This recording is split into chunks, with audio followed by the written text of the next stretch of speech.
Okay, let's go ahead and get right into the charts. Talk about what happened today, move up through my charts, and talk about my forecast in general, and go over implied volatility, some chart pattern stuff. It's all coming up. Here we go. Starting with a 1-minute chart. You're going to see here, Brian Carpenter was the first commenter yesterday, so that's what he wins. Comment first, I'll put you up on my daily chart, and every day you'll be able to see your name appear until, time moves on. You're going to see in blue an upward channel, and I identified this morning. It looks a little weird to be a channel because of the way the price grinds against the top level, and maybe is now again grinding against the bottom level, but it felt pretty clean. Starting on the 15th at the bottom, and then getting our 4th consecutive touch point today, this morning. I don't like to use these sorts of grinding sideways actions to find chart patterns, because really it doesn't need to be a point. I also have a line here showing yesterday's high at 44.43, and I can't stress enough how important that level is. If the price can close again above $44.44, the double bottom shown on my 4-hour chart will be confirmed, and that would lead to a price target in the 50s. I'm just going to show it again. I say it a lot, but I'm going to show it again. It's good to check on the 4-hour chart as it is. So here we go. Let me zoom in, give you a better look. You'll see the double bottom here in yellow. And I have this purple triangle here because that's just how I think it's going to go.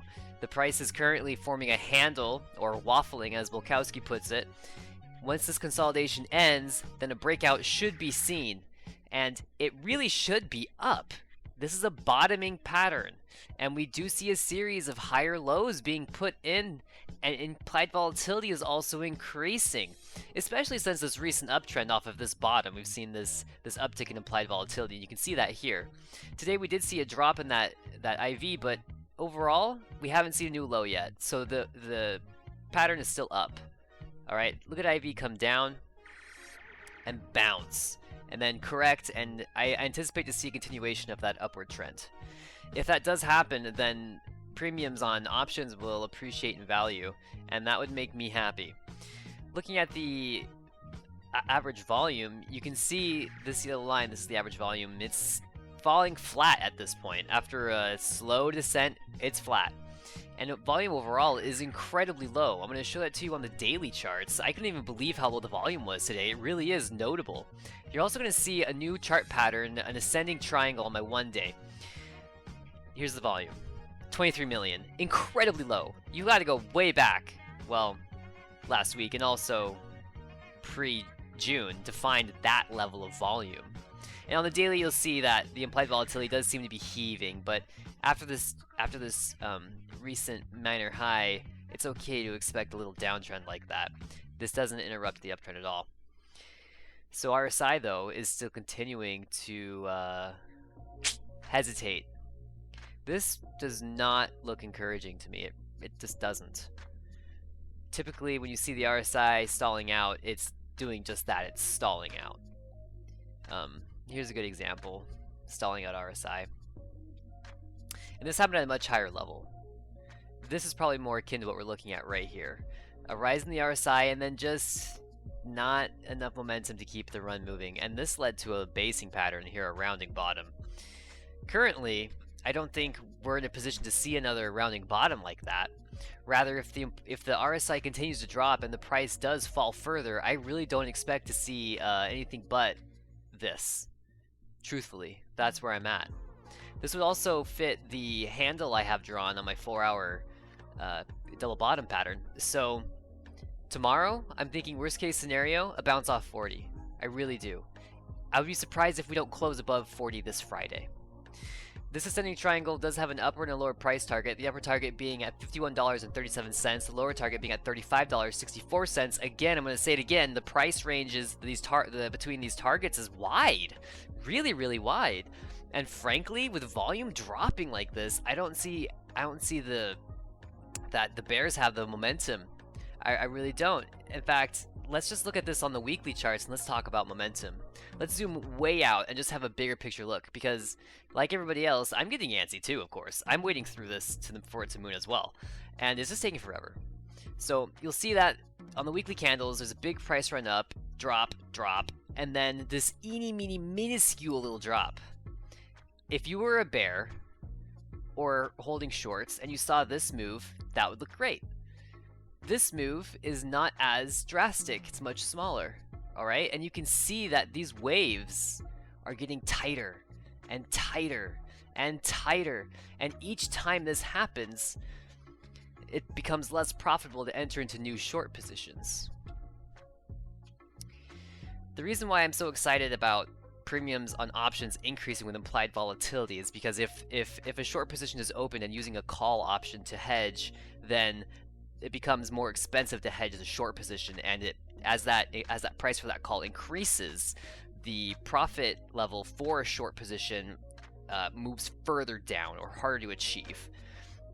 So I anticipate that these calls will start to appreciate in value, and that the shorts that are hedging with call options will cease to short, they will close those positions, and then ride the call options. That just makes sense to me. That would be a rational decision-making process for a short position at this time. And I think we are starting to see the shorts cover. I think it's a very, very, very careful, deliberate process in which the buying is occurring in between bursts of selling. And those bursts of selling appear to be to decrease the implied volatility.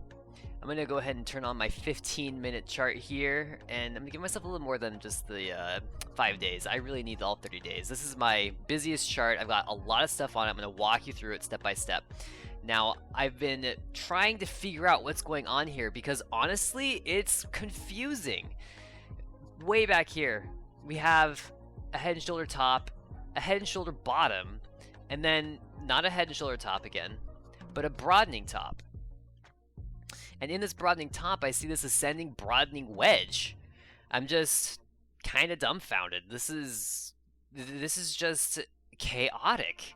There was some gap resistance. That gap was filled yesterday, and we saw the open today move up into that price range again, no problem, finding some support near the bottom of that area, but ultimately dropping out into the sell-off today.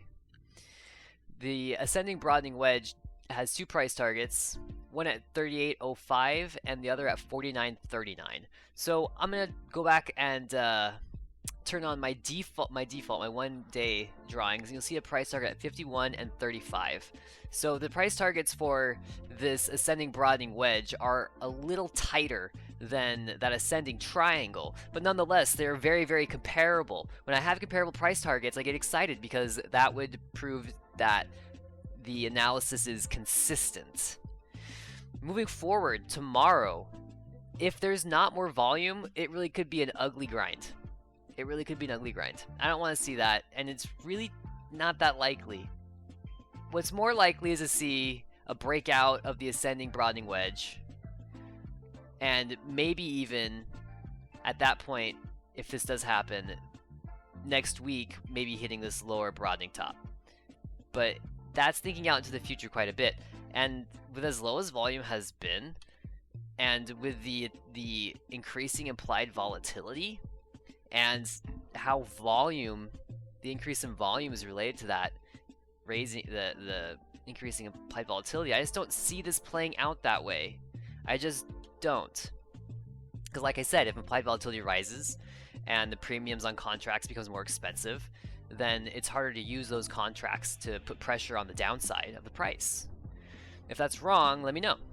I love talking options. I love talking options. Options are my favorite. I know the community is having some discussion about options, and I don't like to get involved with those kinds of things, but personally, me, myself, and I think that options are an important instrument in any trader's arsenal, and if you can use them responsibly and knowledgeably, that they can ultimately yield augmented gains or limit downside losses, but you have to know how to use options in order to do that. Maybe I'll go into that too. Those would be different videos. On the weekends, maybe I'll go into a whole series of how I've used options in the past and how I'm using options now. Although currently I'm not being as responsible as I should be, and maybe I should be contributing my trade information to this channel because that would help me be accountable, and ultimately that'd be good. Some accountability would be good because right now I am taking more risk than I should. But that's because my analysis is saying, hey, this could be the moment before a big run up. And my analysis isn't moon theory hype mode, it's just Bulkowski analysis and calculated price targets. So that said, I feel like I'm doing okay. I'm in the red, yes, but that is just a part of the process. There are going to be moments where our conviction's tested, where your theory is not disproven, but is neither confirmed yet, and it comes down to just your gut. What do you feel? That's not the best trading advice, but when you have some analysis, some rationale behind it, I feel like it can be justified. And that's where I'm at. This is my make it or break it moment. Either these patterns come to a conclusion, a meaningful conclusion, and we see a run, or I'm gonna have a really bad month. Of course, I'm always gonna be in the trade, and I'm committed to that. Whatever happens, I'm staying in the trade. I'm not. I can't be bucked off of this trade. I just refuse. If there is a big move to the downside, I'll play that. If there's a big move to the upside, I'll play that too. The point is, I'm not leaving. I'm gonna go into my weekly drawings and show you where that ugly double bottom is. Oh, where'd that drawing go? There it is. This price target, $86. This is my price target, up here. This is what I see shaping out. Even this waffling in the smaller double bottom on my 4-hour chart contributes to this ugly double bottom. And actually it makes the second dip wider. So this would be an Eve and Eve ugly double bottom, and it's still playing out like that at any time. And I've always said this, we could see this move up into the low 50s. I am still waiting for that. I was a little worried today that we would see this big dump, but we didn't have that happen.